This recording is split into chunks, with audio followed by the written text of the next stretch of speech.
Howdy. Welcome back to Dion Talk. In this video, I'm going to cover investing with debt. It's weird. It's like we all almost follow the same pattern. We become adults, we become fairly self-sufficient, we rack up a bunch of debt, and then one day we wake up and we realize debt is bad. And if I want to reach financial freedom, this debt is a barrier. Even my story tracks pretty close to that. I made it to 40 years old without pretty much ever having $1,000 in the bank. I was a single parent with 3 kids. After the divorce, I found out about $89,000 in debt that I didn't actually even know existed until the divorce happened. But I was still able to reach financial independence and make work completely optional in less than 10 years. And this will be a little off topic, but at the end of today's video, as a single dad who had 3 kids, 2 of them were daughters, I have a makeup tip for all the dads that are watching this. Something that you can show your daughters and kind of shock them that you knew something. So the question for most of us becomes, do I focus and pay the debt off? Do I save and invest and hope that the cash flowing assets will pay off the debt? And the answer for most of us is going to be yes. Each one of our situations is unique, but some of the core elements are going to be the same. The first one that applies to pretty much everybody: stop creating bad debt. That day when we finally wake up and decide to get a control on our finances, figuring out how to stop making bad debt comes in 2 phases. The first one is making sure that our living expenses are less than what our income is.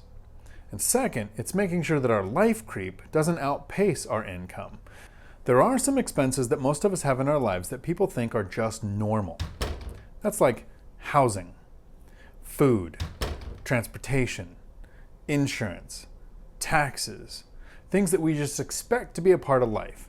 So a lot of times when people talk about getting your finances under control, they say cut out things like eating out at restaurants or cut out your $5 latte every day. And I do agree that it makes sense to control your spending every day, because spending just $28 a day is more than $10,000 a year.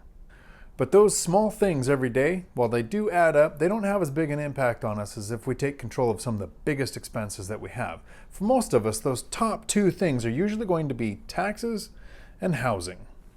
So if possible, there are some things that we can do to affect those big expenses. Most of us are familiar with the term house hacking. I made this video and that covers that concept. And a lot of people say that they can't house hack because of whatever reasons. And sometimes it seems confusing, like buying a small multifamily house or renting out rooms in your place. But renting out rooms in your place sounds hard. Having a roommate, which most of us have done at some point in our life, doesn't sound hard, doesn't sound confusing, and can have a huge impact on one of our biggest bills. And to get a handle on that second big expense that we have, taxes, I recommend reading Cash Flow Quadrant by Robert Kiyosaki. Most of us are familiar with Rich Dad, Poor Dad, but this book really lays out how we are taxed. And I'm going to give you the Cliff Notes version.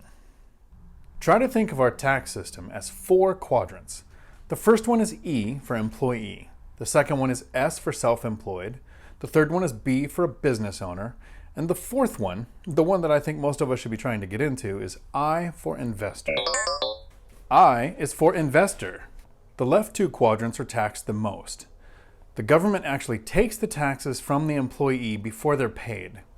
And the self-employed person actually pays the employee taxes and the employer taxes, since they're actually filling both roles. In my opinion, the goal for anybody on the left 2 quadrants should be trying to figure out how to get on the right side. While the employee and the self-employed person are paying payroll taxes, the business owner is paying taxes on gains, which is taxed at a much lower rate because the government wants to incentivize people to run businesses because they're good for the economy. And depreciation is such a strong tool that someday I am going to make a video explaining all the ways that you can use it. But not today. Once you have a good understanding of the cash flow quadrant, even if you're still an employee, it's possible to improve your tax situation by investing in things that are taxed at a better rate, or starting a side hustle that can actually improve the tax that you pay on your wages. If we're trying to figure out if we should invest or pay off debt, getting a control on our expenses is only one step in the process. What we really need to do is figure out what should we prioritize. And for me, it came down to pretty simple math.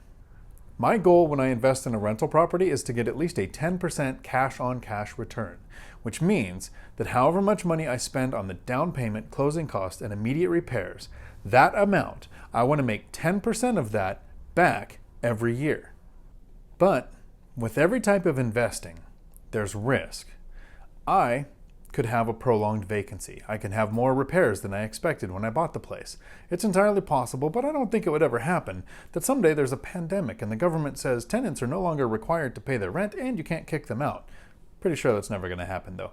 But those are things that are possible. There is a way to get a guaranteed return on your money.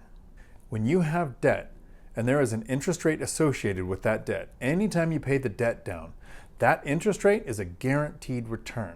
So what I did is I looked at interest rates that were 6% or higher as a better guaranteed return than the possible, most likely, 10% or better return that I was getting when I bought an investment property. I think for most of us, the most effective method of paying off debt is going to be the debt snowball, because we have the human element.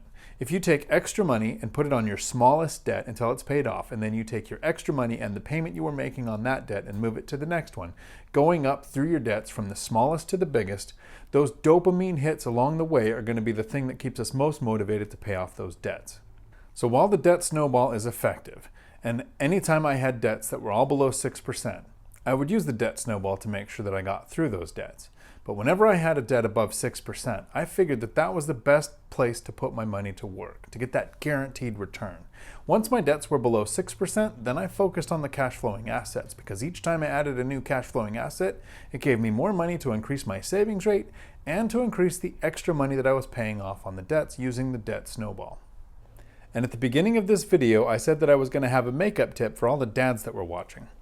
If you have daughters, hopefully you're lucky and they're around 15 when they decide to do this. I had one that was. I also had one who was 10. But at some point they decide they want to put wings on the side of their eyes. And if they're right or left-handed, it's really hard to make the sides match. And you definitely don't want dad's big, fat, shaky hands doing something near their eyes. So what I did, take a bobby pin, if you could see it, pop off these two little ends, take the eye marker, color in the side of the bobby pin. Touch the eye. Turn it around, color in the other side, touch. Don't touch the eye. Touch the side of the eye. Now you have exactly the same size on both sides. They could take the pen, color it in. Comes to a fine point, both sides will be equal. Your daughters will look at you like they're not sure why you would know this, but they're happy that you showed them. I think. I hope. As I wrap up this video, I have a favor to ask of you. I'm actually not sure if I want to make a video or not about a topic, and I need to know because what I want really doesn't matter. Like my favorite book from Andrew Ballard, your opinion doesn't matter. I want to know what you think, if you think that this is important. If you'll notice on my videos recently, ads have started to show up.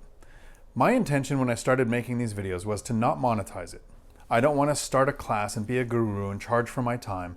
I actually just want to get the information to as many people as I can that it's possible to make work optional within 10 years or less, even if you're not starting from the best position. But about 3 months ago, YouTube announced that they were going to put ads in videos even if they weren't monetized. So it's impacting small channels that haven't hit the 1,000 subscribers and 4,000 hours of viewing. So there's going to be videos with commercials no matter what. So I went ahead and monetized it. Are the people who are watching this video interested in what that process was like and what my first paycheck was like from YouTube? And because I like to play with people's minds that left the video a little bit early, if you want to see the monetization process of making a YouTube channel, in the comments below, please put Purple People Eater. Then I'll know if I get enough within the first week or two of people who are interested in seeing that, I'll make that video. And if you don't want to see a video about the monetization process of YouTube because you don't care and you're more concerned with passive income, cash flowing assets, and reaching financial independence without making videos on YouTube, in the comments below, list your favorite candy. When I see more M&Ms and Skittles than Purple People Eater, I'll know that that's something you guys don't care about. I hope it made it worth your time logging into this video today. If you liked it, if you thought you got anything out of it, please hit like, hit the notification bell so the YouTube brain knows that somebody liked my content and then they're more likely to share it with somebody else. Until my next video, Thanks for coming to my Dion Talk. We're sorry, the number you have dialed is not in service at this time.